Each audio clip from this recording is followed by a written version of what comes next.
Εδώ είμαστε, 989 Αλφα Radio, συνεχίζουμε την εκπομπή μας και τώρα καλωσορίζουμε την κυρία Άντα Αλεξάνδρα Μανολά, η οποία είναι επιστοποιημένη εκπαιδεύτρια και ψυχοθεραπεύτρια του Pranic Healing. Καλησπέρα κυρία Μανολά. Καλησπέρα σας. Ευχαριστώ που με καλέσατε και πάλι κοντά σας. Σας ευχαριστούμε εμείς. Το θέμα σήμερα το βρίσκω πάρα πολύ ενδιαφέρον, γιατί ακούμε από πολύ κόσμο να παραπονείται για πόνους στην πλάτη. Οπότε θα κουβεντιάσουμε τι ακριβώς μπορεί να σηματοδοτούν αυτοί οι πόνοι στην πλάτη, τι σημαίνουν ανάλογα με το σημείο που υπάρχει ο πόνος. Ναι. Σήμερα θα μιλήσουμε ακριβώς για το πώς το σώμα μας αποθηκεύει τα καταπιεσμένα συναισθήματά μας και τι σημαίνει πρακτικά αυτό για την περιοχή της πλάτης και για τη σπονδυλική στήλη. Είναι κάτι συχνό καταρχάς αυτό, κυρία Μανολά? Δηλαδή υπάρχει όντως τόσος κόσμος που να παραπονείται για πόνο στην πλάτη που ίσως να μην εξηγείται με μια απλή κοινή λογική σε πρώτη φάση? Πιστεύω ότι όλοι μας έχουμε περάσει από ένα στάδιο που έχουμε νιώσει πόνους είτε στην πλάτη είτε στους ώμους είτε χαμηλά στη μέση, από ένα μικρό τσίμπημα μέχρι έναν ισχυρό πόνο. Θεωρώ ότι όλοι μας έχουμε περάσει από αυτό το στάδιο, ακόμα και μικρά παιδιά. Mm-hmm. Και το θέμα δεν είναι αν εξηγείται ιατρικά, γιατί θα δούμε παραπέρα ότι οτιδήποτε αποθηκεύεται στο σώμα μας κάποια στιγμή θα εκδηλώσει και ένα φυσικό πρόβλημα. Οπότε υπάρχει μεγάλη πιθανότητα να το εξηγήσουμε με μια ιατρική εξέταση. Να υπάρχει ένας σπόνδυλος που έχει πρόβλημα, να υπάρχει ένας ώμος που έχει πρόβλημα, να είναι κύλη η ράχη μας ή να είναι κυρτή. Υπάρχουν πάρα πολλά προβλήματα που δημιουργούνται. Το θέμα είναι τι σημαίνουν αυτά από πίσω και γιατί το σώμα μας επέλεξε να αποκτήσει ένα πρόβλημα εκεί και όχι κάπου αλλού. Οπότε, για εξηγήστε μας λίγο, γιατί με ιντριγκάρει φοβερά αυτή η ανάλυση που αναμένετε να ακούσουμε από εσάς. Γιατί πραγματικά έχουμε ακούσει πάρα πολλές φορές, δεν ξέρω αν εμπίπτει τώρα σε αυτό που συζητάμε, αλλά έχουμε ακούσει και για τα λεγόμενα ψυχοσωματικά. Δηλαδή πολλές φορές ακριβώς να έχουμε διάφορα θέματα να διαχειριστούμε, θλίψεις, στρες, θυμού κτλ. Και αυτό να εκφράζεται μέσα από κάποια συμπτώματα στον οργανισμό μας, στο σώμα μας. Κάτι τέτοιο είναι αυτό που κουβεντιάζουμε τώρα? Μα ναι, γιατί ακόμα και τα θετικά συναισθήματα έχουν ψυχοσωματικά συμπτώματα. Δηλαδή σκεφτείτε πόσες φορές έχουμε νιώσει αυτό το ας το πω γαργάλι μας στο στομάχι από τη χαρά μας, ή πόσες φορές έχουμε νιώσει όταν είμαστε ερωτευμένοι να ανοίγει η καρδιά μας και να παναπνέουμε καλύτερα. Δεν είναι μόνο τα αρνητικά συναισθήματα που είναι ψυχοσωματικά, είναι όλα τα συναισθήματα. Οι πρώτες παρατηρήσεις σχετικά με το ότι τα συναισθήματα αποθηκεύονται στο σώμα έγιναν από τον γιατρό τον κύριο Ράιχ στις αρχές της δεκαετίας του 20. Αυτός ήταν ψυχαναλυτής και όταν άκουγε τους ασθενείς του να μιλούν στην ψυχανάλυση, τους παρατηρούσε που ήταν στον καναπέ και έβλεπε ότι οι περισσότεροι έκαναν διάφορες μυϊκές συσπάσεις ή ένιωθαν δυσφορία σε διάφορα μέρη του σώματος. Και σταδιακά αυτός πρώτος κατέγραψε ότι τα καταπιεσμένα συναισθήματα εγκαθιστώνται στον μυϊκό ιστό του σώματος και μάλιστα έλεγε ότι δημιουργούν μια νευρομυϊκή θωράκιση που αποτελείται από μπλοκαρίσματα και ακαμψία, αλλά και τάσεις που δημιουργεί το ίδιο το σώμα. Και αυτό βέβαια με τη σειρά του προκαλεί πόνο και σωματικά συμπτώματα. Δεν είναι κάτι το οποίο έχει καταγραφεί ίσως επίσημα από μια ιατρική μονάδα ή από μια ιατρική έρευνα, παρόλο που όλοι όσοι ασχολούνται με τα μυοσκελετικά αυτό που συνήθως θα μας πούνε είναι χαλαρώστε, να είστε πιο χαρούμενοι στη ζωή σας, κάτι πράγματα που σας αρέσουν. Το έχουμε ακούσει πάρα πολλές φορές αυτά. Ναι, τα έχουμε ακούσει και βέβαια το τι επιλέγει να κάνει ο καθένας είναι μια καθαρά ξεχωριστή και αμιγώς εξατομικευμένη συζήτηση. Αλλά μου κάνει εντύπωση που μου λέγατε ότι υπάρχει διαφορά στο τι μπορεί να σημαίνει το σύμπτωμα ανάλογα και με το σημείο στο οποίο εκφράζεται αυτή η ενόχληση ή ο πόνος. Ναι. Η αλήθεια είναι ότι από την παιδική μας ηλικία καταπιέζουμε τα συναισθήματά μας. Μαθαίνουμε από πολύ μικρή να μην εκδηλώνουμε τα συναισθήματα, είτε γιατί θα μας μαλώσουν, είτε γιατί ο μπαμπάς δεν χαίρεται όταν εμείς, κλαίμε. Και αυτά σταδιακά φυλακίζονται μέσα στο σώμα μας, σε μυϊκό επίπεδο και πολλές φορές ακόμα και σε σπλαχνικό και έχουμε τα προβλήματα στα όργανα.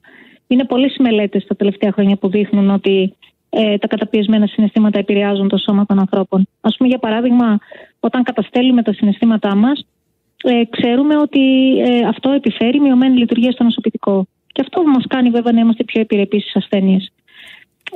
Οι αρνητικές συναισθηματικές καταστάσεις στη ζωή μας γενικά μπορεί να φέρουν χρόνιο πόνο στις αρθρώσεις, πόνο στα άκρα, στην πλάτη, γαστροεντερικά προβλήματα, κόπωση, διαταραχές ύπνου, τα πάντα, ακόμα και αλλαγές στην όρεξη. Το έχουμε δει αυτό, ότι οι άνθρωποι οι οποίοι είναι σε καταθλιπτική εποχή της ζωής τους μπορεί να τρώνε περισσότερο ή λιγότερο. Ένα από τα πιο δεσμευτικά μας όργανα, αν όχι το πιο δεσμευτικό, είναι η σπονδυλική στήλη. Η σπονδυλική στήλη αποτελείται από 550 μύες και 400 στένοτες και είναι το σύστημα στήριξης του σώματός μας. Η ανόρθωση της σπονδυλικής στήλης και η ευθύτητα της σπονδυλικής στήλης στην πραγματικότητα σηματοδοτεί το ότι ο άνθρωπος σηκώνεται από τα δεσμά του υλικού κόσμου και αποκτά πρόσβαση στα ανώτερα ιδανικά της πνευματικότητας. Σε ψυχολογικό επίπεδο σηματοδοτεί την ελαστικότητα που έχουμε στη ζωή και την ειλικρίνεια με την οποία ζούμε τη ζωή μας. Όσο πιο ευθυτενείς είμαστε, τόσο με τόση περισσότερη ειλικρίνεια θεωρούμε ότι ζούμε τη ζωή μας. Γιατί λέω θεωρούμε, γιατί πολλές φορές πιστεύουμε ότι βιώνουμε τη ζωή μας με ειλικρίνεια, αλλά στην πραγματικότητα, λόγω του υποσυνείδητου μας και των προγραμματισμών που έχουμε, ζούμε με φόβους, με άγχος, με θυμό. Και έτσι, πέρα από το φυσικό βάρος που έχουμε μάθει να κουβαλάμε καθημερινά σαν άνθρωποι, τις τσάντες που σηκώνουμε, το όποιο βάρος κουβαλάμε, έχουμε απομειστεί και ένα ψυχολογικό βάρος, αυτό της ευθύτητας και της ειλικρίνειας. Της ειλικρίνειας προς τη ζωή μας. Οτιδήποτε στη ζωή μας δεν είναι ειλικρινές, ώστε να είναι ελεύθερο, αποθηκεύεται στο σώμα μας σε διάφορα σημεία. Οι τραυματισμοί και οι ενοχλήσεις που έχουμε στο σώμα μας δημιουργούνται επειδή το υποσυνείδητό μας θεωρεί ευάλωτα τα συγκεκριμένα σημεία. Μάλιστα. Να ρωτήσω κάτι τώρα που το έχω σκεφτεί κι άλλη φορά και ευκαιρίες δοθείς, θέλω να το κουβεντιάσουμε. Επειδή είπατε ότι έχει να κάνει με τα βάρη που σηκώνουμε και στην καθημερινότητά μας, μια τσάντα, από το σούπερ μάρκετ κτλ. Μεταφορικά, λοιπόν, μιλώντας και με βάση αυτό που μας εξηγείτε, κυρία Μανολά, θα λέγατε ότι οι πόνοι στην πλάτη μπορεί να συσχετίζονται άμεσα και με τα βάρη εντός αγωγικών που έχει ο καθένας στη ζωή του, δηλαδή τα συναισθηματικά, τις έννοιες, τις αγωνίες. Ναι, εννοείται. Οι πόνοι στην πλάτη έχουν να κάνουν με 4 συγκεκριμένα συναισθήματα. Και θέλω να σας φτάσω μέχρι εκεί με μια σειρά όμως. Βεβαίως, για να μπορέσετε να καταλάβετε. Το σώμα μας πολλές φορές προκαλεί από μόνο του μια διαταραχή ή ένα τραυματισμό σε ένα συγκεκριμένο σημείο του σώματος, σαν να θέλει άθελά του ή θελημένα να μας στείλει την προσοχή εκεί πέρα. Έχω παρατηρήσει πάρα πολλές φορές στους δέκτες μου άνθρωποι που έχουν παρόμοια συναισθηματικά προβλήματα, έχουν παρόμοια εξωτερική στάση. Ας πούμε, γέρνουν μπροστά ή έχουν κλείσει προς τη μία πλευρά του σώματος ή κινούν συνέχεια τα πόδια τους ή πρέπει να έχουν τα πόδια τους ανεβασμένα, ας πούμε, πάνω στην καρέκλα, δεν μπορούν να τα έχουν ακοπισμένα κάτω. Έχω δει, ας πούμε, για παράδειγμα, άνθρωποι οι οποίοι έχουν υποταχθεί σε κάποιο γεγονός που τους προκάλεσε φόβο και δεν μπόρεσαν να το ελέγξουν ή να το αλλάξουν, ότι κλείνουν μπροστά στο στέρνο.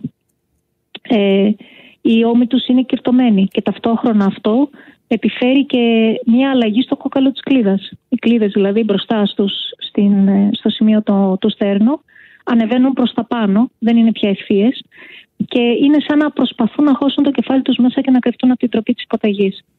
Και αυτό είναι κάτι το οποίο, για να το δουλέψουμε και να το επαναφέρουμε, εμείς εργαζόμαστε ενεργειακά, πρέπει να ψάξουμε να βρούμε ποιο είναι αυτό το γεγονός που έχει προκαλέσει αυτό το φόβο στο δέκτη μας, ότι δεν μπόρεσε να το ελέγξει.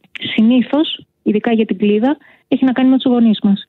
Κάτι το οποίο συνέβη στους γονείς μας και για μας ήταν ένα πολύ φοβιστικό ή τρομακτικό γεγονός.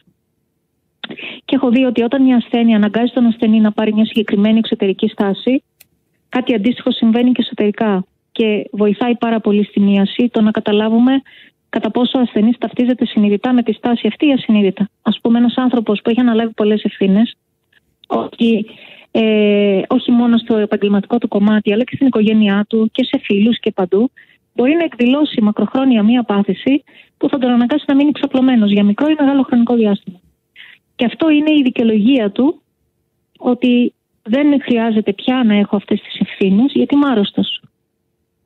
Αυτό είναι ένα τεράστιο δίκοπο μαχαίρι για τους περισσότερους από εμάς, γιατί άθελά μας μπορεί να ταυτιστούμε με αυτό και να αρχίσουμε να παίρνουμε όφελος σε εισαγωγικά από την πάθησή μας. Να βάλουμε εδώ μια ανωτελεία, γιατί πρέπει να πάμε αναγκαστικά σε ένα γρήγορο διάλειμμα και να συνεχίσουμε μετά. Με συγχωρείτε για τη διακοπή. Επανερχόμαστε. Σήμερα φιλοξενούμε την κυρία Άντα Αλεξάνδρα Μανολά, η οποία είναι επιστοποιημένη εκπαιδεύτρια και ψυχοθεραπεύτρια του Pranic Healing, και μιλάμε για τους πόνους στην πλάτη και το τι μπορεί να σημαίνουν αυτοί ανάλογα με το σημείο. Λέγαμε, κυρία Μανολά, πριν από τη διακοπή, ότι υπάρχουν άνθρωποι που επειδή μπορεί να έχουν πολλές ευθύνες και πολλά βάρη, έτσι όπως τα λέμε εντός εισαγωγικών στην καθομιλουμένη, μεταφορικά χρησιμοποιώντας τη λέξη, μπορεί κάποια στιγμή να έχουν πόνους, μας λέγατε, και να πρέπει να ξεκουραστούν. Οπότε είναι μια ευκαιρία να απαλλαγούν από αυτά τα βάρη, από αυτές τις ευθύνες. Ναι, μια συνείδητη ευκαιρία. Η πλάτη μας και η σπονδυλική στήλη είναι χωρισμένη σε 12 ζώνες. Από τον αυχένα μέχρι κάτω χαμηλά. Και αυτές οι 12 ζώνες μοιράζονται 4 βασικά συναισθήματα που το πιο πιθανό είναι ότι καταπιέζουμε στη ζωή μας. Είναι η χαρά, η θλίψη, ο θυμός και η ανησυχία. Κάθε ζώνη κρατάει ένα διαφορετικό συναίσθημα και κάθε συναίσθημα είναι συνδεδεμένο και με ένα ή περισσότερα εσωτερικά όργανα. Κάθε καταπιεσμένο συναίσθημα προκαλεί πόνο στην αντίστοιχη ζώνη της πλάτης και μακροπρόθεσμα μπορεί να προκαλέσει και βλάβη στο αντίστοιχο όργανο. Έτσι, ας πούμε, για τη χαρά έχουμε τα όργανα του θηροειδή, της καρδιάς και του λεπτού εντέρου. Για τη θλίψη είναι οι πνεύμονες και το ταχύ έντερο. Για το θυμό είναι το ύπαρ και η χολιδόχος κίστη. Και για την ανησυχία είναι ο αοσπλήνας και το στομάχι. Και για το φόβο είναι τα νεφρά και η ουροδόχος κίστη. Όταν ένα συναίσθημα καταπιέζεται, η αντίστοιχη ζώνη ζορίζεται. Το αντίστοιχο όργανο επίσης ζορίζεται και μπορεί να προκληθεί ζημιά. Ως μη θλίψη μπορεί να προκαλέσει αναπνευστικά προβλήματα, άσθμα. Και όχι μόνο. Ή πόνο στο στήθος, ή καρδιακά προβλήματα. Ο φόβος μπορεί να προκαλέσει πόνο χαμηλά στη μέση, προς την ουρά. Ενώ η ανησυχία μπορεί να προκαλέσει πρίξιμο στην κοιλιακή χώρα και πόνο πίσω στη μέση. Ξέρετε, δεν μπορώ να καταλάβω, αν μου επιτρέπετε, δεν μπορώ να καταλάβω, μάλλον μπορώ να καταλάβω το να καταπιέσεις το θυμό ή τη θλίψη σου, αλλά πώς γίνεται να καταπιέζεις τη χαρά? Και όμως υπάρχουν άνθρωποι οι οποίοι δυσκολεύονται πάρα πολύ να χαρούν. Γιατί πιστεύουν ίσως ότι αν χαρούν κάτι θα πάει στραβά. Έχω ακούσει πάρα πολλούς ανθρώπους να λένε ότι με το που κάτι γίνεται καλό στη ζωή μου, η ζωή μου τραβάει το χαλί κατά τα πόδια. Υπάρχουν πολλοί άνθρωποι οι οποίοι όταν ήταν σε καλή κατάσταση, σε κάποια καλή εποχή της ζωής τους, είχαν κάποιο έντονο πρόβλημα, κάποια απώλεια, ένα θάνατο, μια αρρώστια και το συνδέσανε με το ότι ήταν ενοχικό να έχουν χαρά. Είναι πάρα πολλοί άνθρωποι οι οποίοι είναι ενοχικοί στη χαρά. Υπάρχουν και άνθρωποι οι οποίοι δυσκολεύονται να χαρούν ακριβώς επειδή θεωρούν ότι είναι πάρα πολλοί αυτοί οι άνθρωποι δίπλα μας που πονάνε, που είναι άρρωστοι, που ποιο είναι το δικαίωμά μου εμένα να χαρώ τη στιγμή που η μισή ανθρωπότητα, ας πούμε, πεινάει, για παράδειγμα. Η ενοχή στη χαρά είναι πάρα πολύ συνηθισμένη. Δυστυχώς. Ξεκινώντας λοιπόν από τον αυχένα, να αρχίσω να σας περιγράφω και κατεβαίνοντας προς τα κάτω, χωρίζουμε το σώμα σε 11 ισομερείς περιοχές ή ζώνες. Θα αναφέρω τις ζώνες με ενδεικτική αναφορά σε μύες και σε σπόνδυλους, έτσι ώστε να καταλάβουν περίπου και οι ακροατές μας πού είναι η κάθε ζώνη. Ξεκινάμε λοιπόν στον αυχένα, στο μαστοειδή μη, με τον περιορισμό ή την καταπίεση της χαράς. Η δυσκολία στο να κουνήσω το κεφάλι και να φέρω σε έλεγχο την κίνησή μου δεξιά ή αριστερά στο κεφάλι. Αυτό έχει να κάνει με το ότι μπορώ να έχω τη χαρά, να βλέπω γύρω μου και να αλλάζω κατεύθυνση στη ζωή μου, γιατί έχω ελευθερία. Αυτό μπορεί να φέρει προβλήματα στο θηροειδή, το σημείο αυτό. Μετά έχουμε το σημείο που ξεκινάει το σώμα και η ώμη, ο τραπεζοειδής μυς, και εκεί έχουμε τον περιορισμό ή την καταβίαση της θλίψης και προβλήματα που έρχονται στον πνεύμονα. Εκεί πολλές φορές ίσως να έχετε δει σε ανθρώπους, αν ακουμπήσετε εκεί την παλάμη σας, κάνει μια κούρμπα το σώμα και η παλάμη μπορεί και να γεμίσει από αυτό το, ας πούμε, που δεν είναι λίπος, δεν είναι κρέας, αλλά είναι ένα πρίξιμο που εκεί μέσα υπάρχει καταπίεση της θλίψης. Κατεβαίνουμε πιο κάτω και έχουμε στην αρχή της ομοπλάτης, στο δελτοειδή μη, και πάλι τη χαρά, αλλά τώρα πια μιλάμε για προβλήματα που μπορεί να έρθουν στην καρδιά. Εκεί έχουμε να κάνουμε με τα χέρια. Υπάρχει περίπτωση να έχουμε δυσκολία και στα χέρια και σίγουρα έχουμε στις ομοπλάτες, αλλά και στο πόσο εύκολα ξεκουράζονται αυτές οι ευθύνες και αυτά τα βάρη που κουβαλάμε. Όταν μιλάμε για προβλήματα στην καρδιά, συνήθως μιλάμε για περιορισμό στη χαρά και αυτή τη θλίψη του δεν μπορώ να χαρώ. Κάτι με περιορίζει, κάτι περιορίζει και σφίγγει την καρδιά μου και δεν με αφήνει να χαρώ. Μετά έχουμε 2 ζώνες που αφορούν την καταπίεση του θυμού. Η μία έχει να κάνει με τον υπακάνθιο μη και έχει να κάνει με το σηκώτη. Είναι το πρώτο σημείο που βρίσκουμε το θυμό. Είναι αυτό που μας πονάει όταν είναι λίγο πιο πάνω, ας το πω έτσι, στο σημείο που οι γυναίκες κουμπώνουμε το στιέν μας. Και είναι εκεί που μερικές φορές δυσκολευόμαστε να νιώσουμε ότι η αναπνοή μας κατεβαίνει μέχρι κάτω. Και το δεύτερο σημείο έχει να κάνει με το μείζον στρόγγυλο μη και έχει να κάνει με τη χολή. Αυτές οι 2 περιοχές του θυμού μπορεί να μας δυσκολέψουν στην περιοχή πίσω της πλάτης, ακόμα και στο να μπορούμε να χρειάζεται να σκύβουμε ή να κάνουμε κούρμπα τακτικά την πλάτη μας προκειμένου να την ανακουφίσουμε. Και μετά έχουμε την καταπίεση της ανησυχίας. Για πρώτη φορά βρίσκουμε την ανησυχία στον πλατή ραχιαίο. Και εδώ μπορεί να έχουμε προβλήματα είτε στη σπλήνα είτε στο πάγκρεας. Έχουμε μία ακόμα ζώνη ανησυχίας πιο κάτω, όπου έχει να κάνει με το στομάχι και είναι το πιο συνηθισμένο. Από τον θωρακικό 9 μέχρι τον περίπου θωρακικό 12. Εκεί που είναι τα πιο συνηθισμένα προβλήματα της μέσης. Πια αρχίζουμε και μπαίνουμε ψηλά στη μέση και φτάνουμε στη μέση. Η επόμενη ζώνη, η αρχή των οσφυϊκών σπονδύλων και βρίσκουμε το φόβο. Η πρώτη φορά που έρχεται ο φόβος στη ζωή μας, στο σώμα μας και μπορεί να επιφέρει προβλήματα νεφρών. Είναι εκεί που βρίσκονται οι νεφροί και τα επινεφρίδια. Προχωράμε πιο κάτω και βρίσκουμε και πάλι τη λύπη. Αλλά αυτή η λύπη, αυτή τη φορά, συνοδεύεται με προβλήματα στο παχιέντερο. Είναι διαφορετική η μία λύπη από την άλλη. Αυτή η λύπη που βρίσκουμε εδώ είναι στη μέση ακριβώς, εκεί είναι η μέση μας. Εδώ βρίσκουμε τη λύπη πραγμάτων που δεν μπορούμε να χωνέψουμε, δεν μπορούμε να κατανοήσουμε, δεν μπορούμε να αποδεχτούμε, δεν ξέρουμε τι να τα κάνουμε. Και ταυτόχρονα δεν μπορούμε και να τα βγάλουμε από τη ζωή μας. Έχουμε λοιπόν αυτού του είδους τη θλίψη και τη λύπη. Και στο τέλος έχουμε τους οσφυϊκούς σπόνδυλους και την αρχή του ιερού, όπου και πάλι έχουμε την καταπίεση της χαράς, που αυτή τη φορά επηρεάζει το λεπτό έντερο. Είναι η χαρά που δεν μας αφήνει να είμαστε παιδιά. Είναι η χαρά που οι ευθύνες που έχουμε πιο πάνω έχουν καταλήξει κάτω να μας καταπιέζουν και να μας δυσκολεύουν την αφομοίωση των εμπειριών της ζωής. Και τέλος καταλήγουμε στην τελευταία ζώνη που είναι και πάλι ο φόβος και η ουροδόχος κίστη. Και έχει να κάνει με την ουρά. Αυτές οι 11 διαφορετικές ζώνες είναι και οι 4 τελευταίες είναι οι πιο συχνές που έχουν να κάνουν με τη μέση και τους βοφούς. Από τη μέση, ναι. Από τα νεφρά και κάτω.